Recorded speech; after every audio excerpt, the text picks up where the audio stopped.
प्रेम से बोलिए श्री लक्ष्मी नारायण भगवान की जय, श्री सत्यनारायण भगवान की जय। जेठ का महीना भगवान श्री लक्ष्मी नारायण जी को अत्यधिक प्रिय है। वैसे तो पूरे जेठ मास में श्री सत्यनारायण भगवान की कथा को सुनने से अनंत फलों की प्राप्ति होती है, किंतु ज्येष्ठ पूर्णिमा के दिन श्री सत्यनारायण भगवान की कथा को सुनने से मनुष्य के सभी पाप और संकट मिट जाते हैं तथा सभी मनोकामना की पूर्ति होती है। स्कंद पुराण के मुताबिक भगवान सत्यनारायण श्री हरि विष्णु का ही दूसरा रूप है। इस कथा की महिमा को भगवान सत्यनारायण ने अपने मुख से देवर्षि नारद को बताया है। पूर्णिमा के दिन इस कथा को सुनने का विशेष महत्व है। कलयुग में इस व्रत कथा को सुनना बहुत प्रभावशाली माना गया है, तो हमारी आपसे विनम्र विनती है कि इस कथा को पूरा अवश्य सुनिएगा। हिंदू पुराणों में ऐसा भी बताया गया है कि जिस स्थान पर श्री सत्यनारायण भगवान की पूजा होती है, वहां गौरी गणेश, नवग्रह और समस्त दिक्पाल आ जाते हैं। केले के पेड़ के नीचे अथवा घर के ब्रह्म स्थान पर पूजा करना उत्तम फल देता है। भोग में पंजीरी, पंचामृत, केला और तुलसी दल विशेष रूप से शामिल करें। अगर पैसों से जुड़ी कोई समस्या है तो यह कथा किसी संजीवनी से कम नहीं है, तो जब भी मौका मिले भगवान की कथा सुने और सुनाएं। आइए भगवान श्री लक्ष्मी नारायण जी के चरणों का ध्यान करते हुए इस पावन कथा को सुनते हैं। श्री सत्यनारायण व्रत कथा के अनुसार एक समय की बात है। नैमिषारण्य तीर्थ में शौनकादिक 88,000 ऋषियों ने पुराण वेत्ता श्री सूत जी से पूछा, हे सूत जी, इस कलयुग में वेद विद्यारहित मनुष्यों को प्रभु भक्ति किस प्रकार मिलेगी तथा उनका उद्धार कैसे होगा? हे मुनिश्रेष्ठ, कोई ऐसा व्रत अथवा तप कहिए जिसके करने से थोड़े ही समय में पुण्य प्राप्त हो तथा मन वांछित फल भी मिले। हमारी प्रबल इच्छा है कि हम ऐसी कथा सुने। श्री सूत जी बोले, हे वैष्णवों में पूज्य, आप सभी ने प्राणियों के हित एवं कल्याण की बात पूछी है। अब मैं उस श्रेष्ठ व्रत को आप लोगों से कहूंगा जिसे श्रेष्ठ मुनि नारद जी ने श्री लक्ष्मी नारायण भगवान से पूछा था और श्री लक्ष्मी नारायण भगवान ने मुनि श्रेष्ठ नारद जी को बताया था। आप सभी श्रेष्ठ गण यह कथा ध्यान से सुने। मुनि श्रेष्ठ नारद दूसरों के कल्याण हेतु सभी लोकों में घूमते हुए एक समय मृत्युलोक में आ पहुंचे। यहाँ बहुत सी योनियों में जन्मे प्रायः सभी मनुष्यों को अपने कर्मानुसार अनेक कष्टों से पीड़ित देखकर उन्होंने विचार किया कि किस यत्न के करने से निश्चय ही प्राणियों के कष्टों का निवारण हो सकेगा। मन में ऐसा विचार कर श्री नारद विष्णु लोक गए। वहां श्वेत वर्ण और 4 भुजाओं वाले देवों के ईश नारायण को, जिनके हाथों में शंख, चक्र, गदा और पद्म थे तथा वरमाला पहने हुए थे, को देखकर उनकी स्तुति करने लगे। नारद जी ने कहा, हे भगवान, आप अत्यंत शक्तिवान हैं। मन तथा वाणी भी आपको नहीं पा सकती। आपका आदि मध्य अंत भी नहीं है। आप निर्गुण स्वरूप सृष्टि के कारण भक्तों के कष्टों को नष्ट करने वाले हो। आपको मेरा शत शत नमन है। नारद जी से इस प्रकार की प्रार्थना सुनकर विष्णु भगवान बोले, हे योगीराज, आपके मन में क्या है? आपका किस कार्य हेतु यहाँ आगमन हुआ है? निसंकोच कहें। तब मुनिश्रेष्ठ नारद मुनि ने कहा, मृत्युलोक में सब मनुष्य जो अनेक योनियों में पैदा हुए हैं, अपने अपने कर्मों द्वारा अनेक प्रकार के कष्टों के कारण दुखी हैं। हे स्वामी, यदि आप मुझ पर दया रखते हैं तो बताइए कि उन मनुष्यों के सब कष्ट थोड़े से ही प्रयत्न से किस प्रकार दूर हो सकते हैं। श्री विष्णु भगवान ने कहा, हे नारद, मनुष्यों की भलाई के लिए तुमने यह बहुत उत्तम प्रश्न किया है। जिस व्रत के करने से मनुष्य मोह से छूट जाता है, वह व्रत मैं तुमसे कहता हूं। सुनो, अति पुण्य दान करने वाला, स्वर्ग तथा मृत्यु लोक दोनों में दुर्लभ एक अति उत्तम व्रत है जो आज मैं तुमसे कहता हूं। श्री सत्यनारायण भगवान का यह व्रत विधि विधान पूर्वक संपन्न करने पर मनुष्य इस धरती पर सभी प्रकार के सुख भोग कर मरणोपरांत मोक्ष को प्राप्त होता है। श्री विष्णु भगवान के ऐसे वचन सुनकर नारद मुनि बोले, हे भगवान, उस व्रत का विधान क्या है? फल क्या है? इससे पूर्व किसने यह व्रत किया है और किस दिन यह व्रत करना चाहिए? कृपया मुझे विस्तार से समझाएं। श्री विष्णु भगवान ने कहा, हे नारद, दुख, शोक एवं सभी प्रकार की व्याधियों को दूर करने वाला यह व्रत सब स्थानों पर विजय दिलाने वाला है। श्रद्धा और भक्ति के साथ किसी भी दिन मनुष्य संध्या के समय श्री सत्यनारायण भगवान की ब्राह्मणों और बंधुओं के साथ पूजा करे। भक्तिभाव से नैवेद्य, केले का फल, नैवेद्य, घी, शहद, शक्कर अथवा गुड़, दूध और गेहूं का आटा, इन सभी को भक्तिभाव से भगवान श्री सत्यनारायण को अर्पण करे। बंधु बांधवों सहित ब्राह्मणों को भोजन कराए। इसके पश्चात ही स्वयं भोजन करे। रात्रि में श्री सत्यनारायण भगवान के गीत आदि का आयोजन कर श्री सत्यनारायण भगवान का स्मरण करते हुए समय व्यतीत करे। इस तरह जो मनुष्य व्रत करेंगे उनकी मनोकामनाएं अवश्य ही पूर्ण होंगी। विशेष रूप से कलयुग में, मृत्युलोक में यही एक ऐसा उपाय है जिससे अल्प समय और कम धन में महान पुण्य की प्राप्ति हो सकती है। सूत जी ने कहा, हे ऋषियों, जिन्होंने प्राचीन काल में इस व्रत को किया है उनका इतिहास मैं आप सबसे कहता हूं, ध्यान से सुने। अति सुंदर काशीपुर नगरी में एक अति निर्धन ब्राह्मण वास करता था। वह भूख और प्यास से बेचैन होकर हर समय दुखी रहता था। ब्राह्मणों से प्रेम करने वाले श्री विष्णु भगवान ने उसको दुखी देखकर एक दिन बूढ़े ब्राह्मण का वेश धारण कर निर्धन ब्राह्मण के पास जाकर बड़े आदर से पूछा, हे ब्राह्मण, तुम हर समय ही दुखी होकर पृथ्वी पर क्यों घूमते हो? हे श्रेष्ठ ब्राह्मण, अपनी व्यथा मुझसे कहो, मैं सुनना चाहता हूं। कष्टों से घिरे उस ब्राह्मण ने कहा, मैं निर्धन ब्राह्मण हूं, भिक्षा के लिए पृथ्वी पर मारा मारा फिरता हूं। हे भगवान, यदि आप इससे मुक्ति पाने का कोई उपाय जानते हो तो कृपा कर मुझे बताएं। बूढ़े ब्राह्मण का रूप धारण किए हुए श्री विष्णु भगवान तब बोले, हे ब्राह्मण, श्री सत्यनारायण भगवान मनोवांछित फल देने वाले हैं, इसलिए तुम उनका विधि पूर्वक पूजन करो, जिसके करने से मनुष्य सब दुखों से मुक्त हो जाता है। दरिद्र ब्राह्मण को व्रत का संपूर्ण विधान बतलाकर बूढ़े ब्राह्मण का रूप धरे श्री सत्यनारायण भगवान अंतर्ध्यान हो गए। बूढ़े ब्राह्मण ने जिस व्रत को बतलाया है मैं उसको अवश्य विधि विधान सहित करूंगा, ऐसा निश्चय कर वह दरिद्र ब्राह्मण घर चला गया। परंतु उस रात ब्राह्मण को नींद नहीं आई। अगले दिन वह जल्दी उठा और श्री सत्यनारायण भगवान का व्रत करने का निश्चय कर भिक्षा मांगने के लिए चल दिया। उस दिन उसको भिक्षा में अधिक धन मिला, जिससे उसने पूजा का सब सामान खरीदा और घर आकर अपने बंधु बांधवों के साथ विधि पूर्वक भगवान श्री सत्यनारायण का व्रत किया। इसके करने से वह गरीब ब्राह्मण सब कष्टों से छूटकर अति धनवान हो गया। उस समय से वह ब्राह्मण हर मास व्रत करने लगा। सत्यनारायण भगवान के व्रत को जो शास्त्र विधि के अनुसार श्रद्धा पूर्वक करेगा वह सब कष्टों से छूटकर मोक्ष प्राप्त करेगा। जो भी मनुष्य श्री सत्यनारायण भगवान का व्रत करेगा वह सब कष्टों से छूट जाएगा। इस तरह नारद जी से सत्यनारायण भगवान का कहा हुआ यह व्रत मैंने तुमसे कहा। हे श्रेष्ठ ब्राह्मणों, अब आप और क्या सुनना चाहते हैं, मुझसे कहें। तब ऋषियों ने कहा, हे मुनीश्वर, संसार में इस विप्र से सुनकर किस किस ने इस व्रत को किया, हम सब सुनना चाहते हैं। मुनियों से ऐसा सुनकर श्री सूत जी ने कहा, हे मुनिगण, जिस जिस प्राणी ने इस व्रत को किया है उन सब की कथा सुनो। एक समय वह धनी ब्राह्मण बंधु बांधवों के साथ शास्त्र विधि के अनुसार अपने घर पर श्री सत्यनारायण भगवान का व्रत कर रहा था।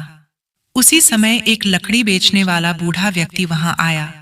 उसने सिर पर रखा लकड़ियों का गट्ठर बाहर रख दिया और ब्राह्मण के मकान में चला गया। प्यास से बेचैन लकड़हारे ने विप्र को व्रत करते देखा। वह प्यास को भूल गया। उसने विप्र का अभिनंदन किया और पूछा, हे ब्राह्मण, आप यह किसका पूजन कर रहे हैं? इस व्रत को करने से क्या फल मिलता है? कृपा कर मुझे बताएं। तब उस ब्राह्मण ने कहा, सब इच्छाओं को पूर्ण करने वाला यह श्री सत्यनारायण भगवान का व्रत है। इनकी ही कृपा से मेरे यहाँ धन एवं ऐश्वर्य का आगमन हुआ है। ब्राह्मण से इस व्रत के बारे में जानकर वह लकड़हारा अत्यंत प्रसन्न हुआ। भगवान का चरणामृत लेकर और भोजन करने के पश्चात वह अपने घर को चला गया। और फिर अगले दिन लकड़हारे ने अपने मन में संकल्प किया कि आज गांव में लकड़ी बेचने से जो धन मिलेगा उसी से भगवान सत्यनारायण का श्रेष्ठ व्रत करूंगा। मन में ऐसा विचार कर वह लकड़हारा लकड़ियों का गट्ठर अपने सिर पर रखकर जिस नगर में धनवान लोग रहते थे, ऐसे सुंदर नगर में गया। उस दिन उसे उन लकड़ियों का दाम पहले दिनों से चौगुना मिला। तब वह बूढ़ा लकड़हारा बहुत प्रसन्न होकर पके केले, शक्कर, शहद, घी, दूध, दही और गेहूं का चूर्ण इत्यादि श्री सत्यनारायण भगवान के व्रत की सभी सामग्री लेकर अपने घर आया। फिर उसने अपने बंधु बांधवों को बुलाकर विधि विधान के साथ भगवान का पूजन एवं व्रत किया। उस व्रत के प्रभाव से वह बूढ़ा लकड़हारा धन धान्य से युक्त हुआ और संसार के समस्त सुख भोग कर बैकुंठ को चला गया। श्री सत्यनारायण व्रत कथा का 3रा अध्याय। बोलिए सत्यनारायण भगवान की जय।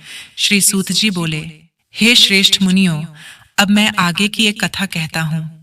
प्राचीन काल में उल्कामुख नाम का एक महान ज्ञानी राजा था। वह जितेंद्रिय और सत्यवक्ता था। प्रतिदिन मंदिरों में जाता तथा गरीबों को धन देकर उनके दुख दूर करता था। उसकी पत्नी कमल के समान सुंदर मुख वाली और सती साध्वी थी। एक दिन भद्रशिला नदी के तट पर वे दोनों विधि विधान सहित श्री सत्यनारायण भगवान का व्रत कर रहे थे। उस समय वहां साधु नामक एक वैश्य आया। उसके पास व्यापार के लिए बहुत सा धन था। वह वैश्य नाव को नदी किनारे पर ठहरा कर राजा के पास आया। राजा को व्रत करते हुए देखकर उसने विनम्रता पूर्वक पूछा, हे राजन, यह आप क्या कर रहे हैं? मेरी सुनने की इच्छा है। कृपया आप यह मुझे भी समझाइए। महाराज उल्कामुख ने कहा, हे साधु वैश्य, मैं अपने बंधु बांधवों के साथ पुत्र की प्राप्ति के लिए श्री सत्यनारायण भगवान का व्रत व पूजन कर रहा हूँ। राजा के वचन सुनकर साधु नामक वैश्य ने आदर से कहा, हे राजन, मुझे भी इसका संपूर्ण विधि विधान बताएं। मैं भी आपके कहे अनुसार इस व्रत को करूंगा। मेरी भी कोई संतान नहीं है। मुझे विश्वास है इस उत्तम व्रत को करने से अवश्य ही मुझे भी संतान होगी। राजा से व्रत के सब विधान सुन व्यापार से निवृत्त हो वह वैश्य सुखपूर्वक अपने घर आया। उसने अपनी पत्नी को संतान देने वाले उस व्रत के विषय में सुनाया और प्रण किया कि जब मेरे संतान होगी तब मैं इस व्रत को करूंगा। वैश्य ने यह वचन अपनी पत्नी लीलावती से भी कहे। एक दिन उसकी पत्नी लीलावती श्री सत्यनारायण भगवान की कृपा से गर्भवती हो गई। 10वें महीने में उसने एक अति सुंदर कन्या को जन्म दिया। दिनों दिन वह कन्या इस तरह बढ़ने लगी जैसे शुक्ल पक्ष का चंद्रमा बढ़ता है। कन्या का नाम उन्होंने कलावती रखा। तब लीलावती ने मीठे शब्दों में अपने पति को याद दिलाया कि आपने जो भगवान का व्रत करने का संकल्प किया था, अब आप उसे पूरा कीजिए। साधु वैश्य ने कहा, हे प्रिय, मैं कलावती के विवाह पर इस व्रत को करूंगा। इस प्रकार अपनी पत्नी को आश्वासन दे वह व्यापार करने विदेश चला गया। लौटने पर साधु ने जब नगर में सखियों के साथ अपनी वयस्क होती पुत्री को खेलते देखा तो उसे उसके विवाह की चिंता हुई। तब उसने एक दूत को बुलाकर कहा कि उसकी पुत्री के लिए कोई सुयोग्य वर देख कर लाए। दूत साधु नामक वैश्य की आज्ञा पाकर कंचन नगर पहुंचा और देखभाल कर वैश्य की कन्या के लिए एक सुयोग्य वणिक पुत्र ले आया। उस सुयोग्य लड़के के साथ साधु नमक वैश्य ने अपने बंधु बांधवों सहित प्रसन्न चित्त होकर अपनी पुत्री का विवाह कर दिया। दुर्भाग्य से वह विवाह के समय भी सत्यनारायण भगवान का व्रत करना भूल गया। इस पर श्री सत्यनारायण भगवान अत्यंत क्रोधित हो गए। उन्होंने वैश्य को श्राप दिया कि तुम्हें दारुण दुख प्राप्त होगा। और फिर अपने कार्य में कुशल वह वैश्य अपने दामाद सहित नावों का बेड़ा लेकर व्यापार करने के लिए सागर के समीप स्थित रत्नसारपुर नगर में गया। रत्नसारपुर पर चंद्रकेतु नामक राजा राज करता था।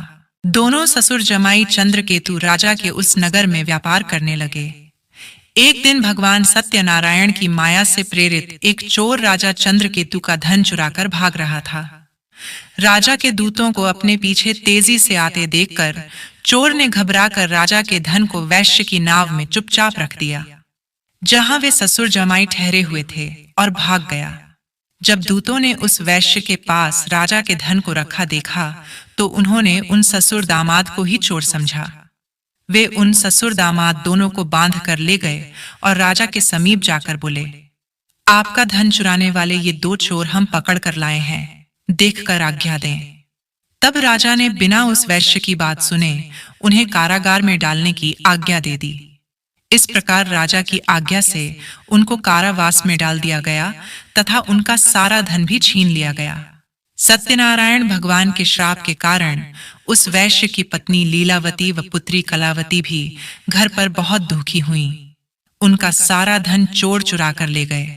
मानसिक व आस में कलावती एक ब्राह्मण के घर गई। उसने ब्राह्मण को श्री सत्यनारायण भगवान का व्रत करते देखा। उसने कथा सुनी तथा श्रद्धा पूर्वक प्रसाद ग्रहण कर रात को घर आई। माता ने कलावती से पूछा, तू अब तक कहाँ रही? मैं तेरे लिए बहुत चिंतित थी।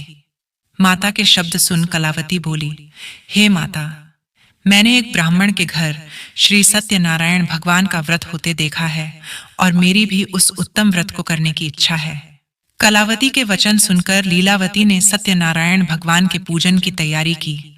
उसने बंधुओं सहित श्री सत्यनारायण भगवान का पूजन व व्रत किया और वर मांगा कि मेरे पति और दामाद शीघ्र ही घर लौट आए। साथ ही विनती की कि हे प्रभु, अगर हमसे कोई भूल हुई हो तो हम सबका अपराध क्षमा करो। श्री सत्यनारायण भगवान इस व्रत से प्रसन्न हो गए।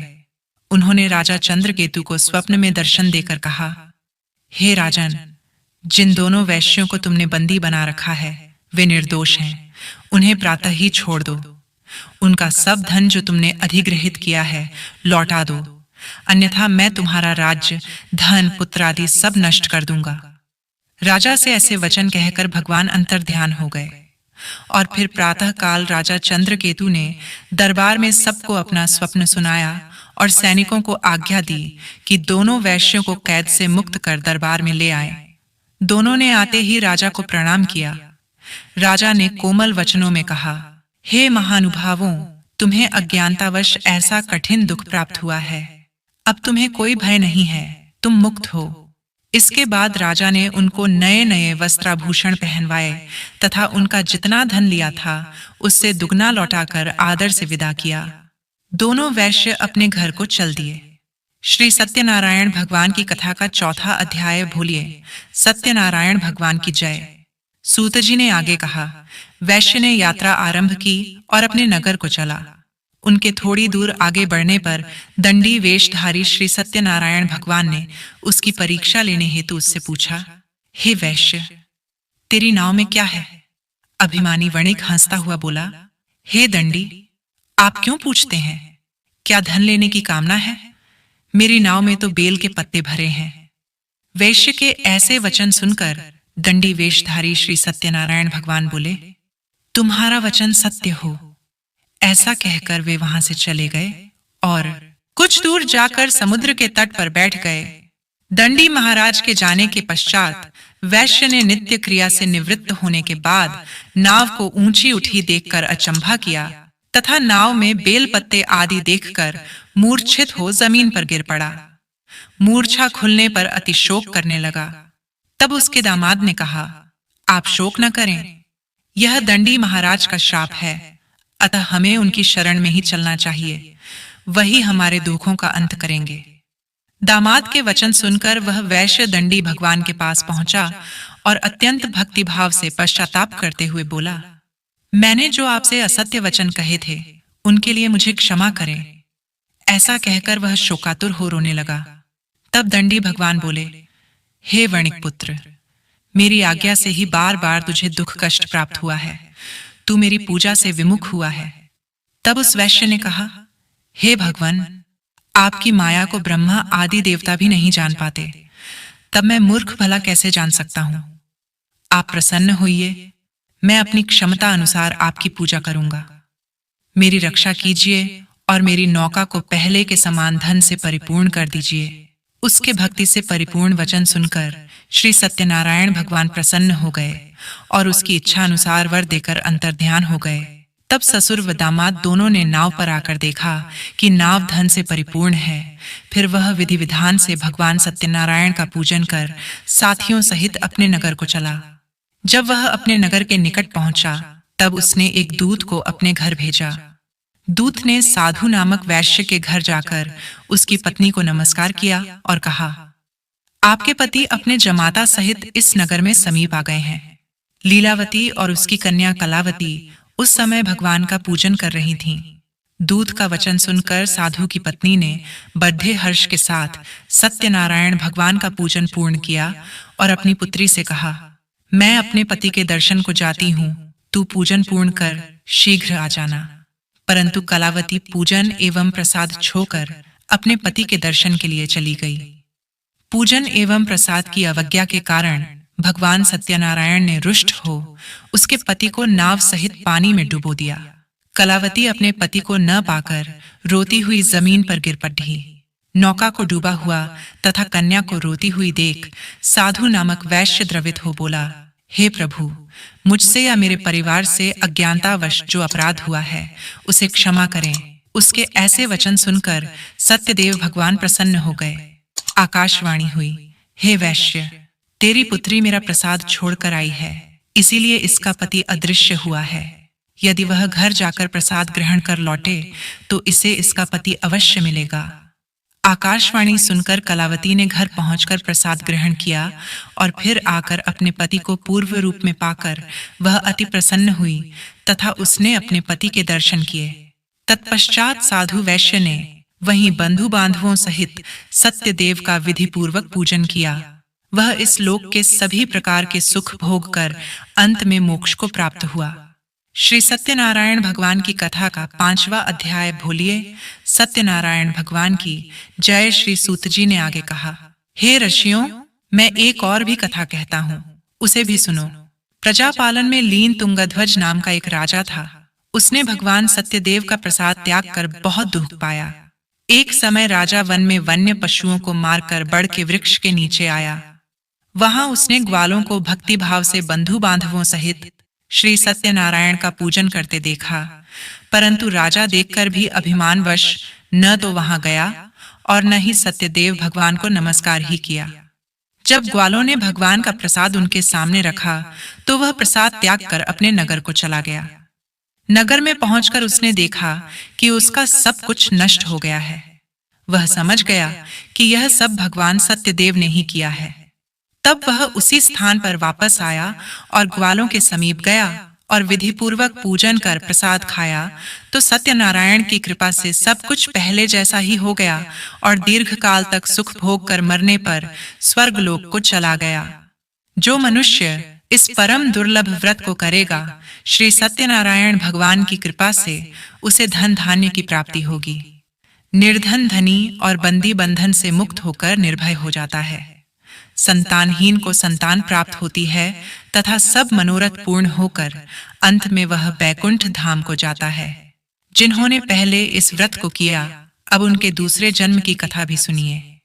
शतानंद नामक ब्राह्मण ने सुदामा के रूप में जन्म लेकर श्री कृष्ण की भक्ति कर मोक्ष प्राप्त किया। उल्कामुख नाम के महाराज राजा दशरथ बने और श्री रंगनाथ का पूजन कर बैकुंठ को प्राप्त हुए। साधु नाम के वैश्य ने धर्मात्मा व सत्य प्रतिज्ञ राजा मोरध्वज बनकर अपनी देह को आर्य से चीर कर दान करके मोक्ष को प्राप्त हुआ। महाराज तुंगध्वज स्वयं भू मनु हुए। उन्होंने बहुत से लोगों को भगवान की भक्ति में लीन कर मोक्ष प्राप्त किया। लकड़हारा भील अगले जन्म में गुह नामक निषाद राजा हुआ, जिसने भगवान राम के चरणों की सेवा कर मोक्ष प्राप्त किया। बोलिए सत्यनारायण भगवान की जय। प्रिया भक्तगणों, उम्मीद करती हूँ आपको यह कथा अवश्य ही पसंद आई होगी। पसंद आई हो तो लाइक करके हिंदू रिलीजियस टेल्स चैनल को सब्सक्राइब अवश्य कर दीजिए। जय श्री राम। हर हर महादेव।